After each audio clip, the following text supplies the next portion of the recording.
এই রে শোন শোন শোন শোন, অত ধরে ধরছি কেন? কোথায়? আরে না না আমার দাঁড়ানো, ওই মাঠে ভূত, আমার ভয় লেগে গিয়ে আমি দাঁড়াবো না।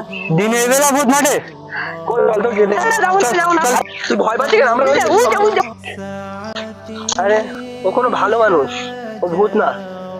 এখন দেখ এই সময় নামাজ পড়ছে, চল ওকে কিছু সাহায্য কর। এই রোদ্দুরে নামাজ পড়তে না, একটু সহায় করে দে।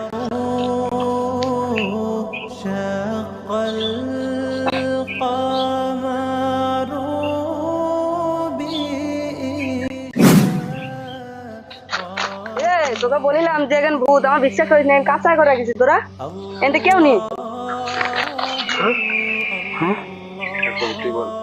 আরে এখানে দুটো সোনা মতো ঝিকমিক করছে কি? হ্যাঁ হ্যাঁ, ও দুটো আসলেই সোনা, আসলেই সোনা। তোমাদের জন্য ওই দুটো উপহার। তোমরা অনেক ভালো মানুষ তো, ভালো জন্য।